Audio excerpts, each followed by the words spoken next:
Je suis une maman d'un fils qui est handicapé. Pour l'instant, mon fils, il ne trouve pas de travail. Puisqu'il n'avait pas dit bonjour à quelqu'un, on a décidé qu'il était mal élevé.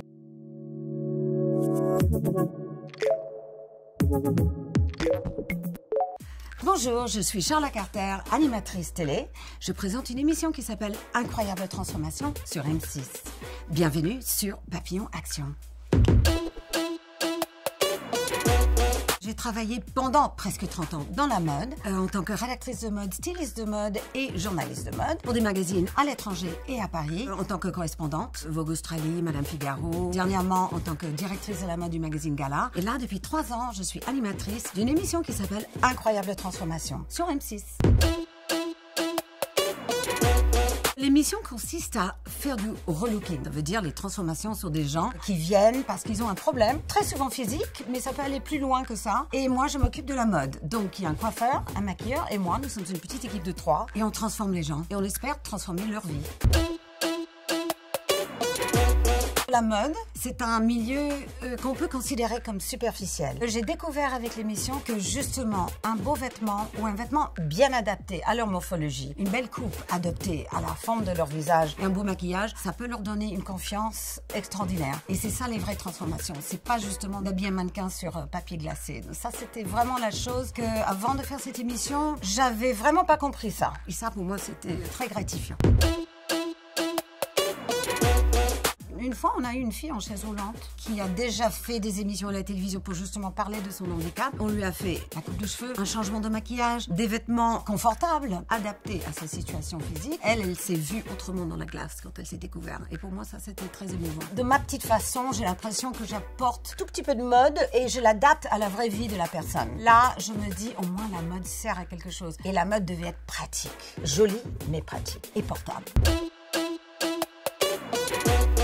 Arrivant dans un défilé Jean-Paul Gaultier à la Villette, sans invitation, j'ai faufilé entre les mannequins, les coiffeurs, maquilleurs, je suis arrivée backstage. Il y avait une telle excitation, une telle volonté de voir et d'absorber cette frénésie mode.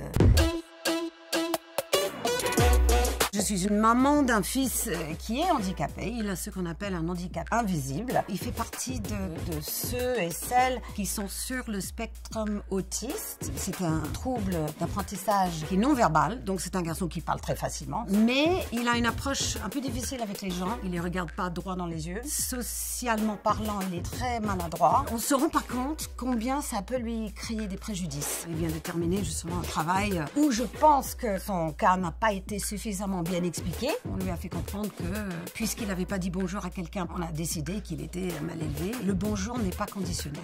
On lui a dit, ça fait 3-4 jours qu'on n'a pas de nouvelles. Je trouve ça très frustrant quand même. Il n'arrive vraiment pas à trouver du travail.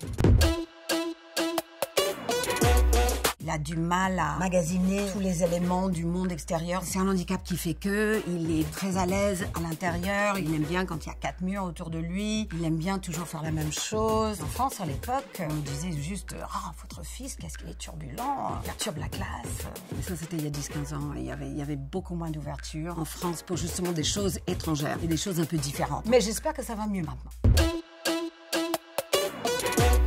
C'est de pas seulement attribuer cette MDPH ou le RQTH. Tout ça, on les a, on est ravis, on se dit super, alors ça va marcher, ça va l'aider à trouver du travail. Il faudrait prendre le temps juste d'expliquer aux autres travailleurs, aux camarades, aux collègues. Écoutez, on vit dans un monde quand même de différences. Le monde n'est pas parfait. Il n'y a aucune situation humaine qui est idéale. Donc, apprenons à vivre avec. Apprenons à trouver des solutions novatrices. Mais 3 ans plus tard, ça ne l'aide pas. Pour l'instant, mon fils, il ne trouve pas de travail. Quand j'ai regardé pour mon fils, il n'y avait que des postes pour aller chercher des enfants à l'école. C'était pas vraiment son truc, quoi. Donc, pourquoi il n'y a pas plus de possibilités, je ne sais pas. Parce que l'idée est bonne quand même, hein, d'avoir justement un plateforme où on peut trouver des choses. Mais pour l'instant, c'est du lip service, comme on dit en anglais. On en parle beaucoup, mais moi, je veux voir des résultats.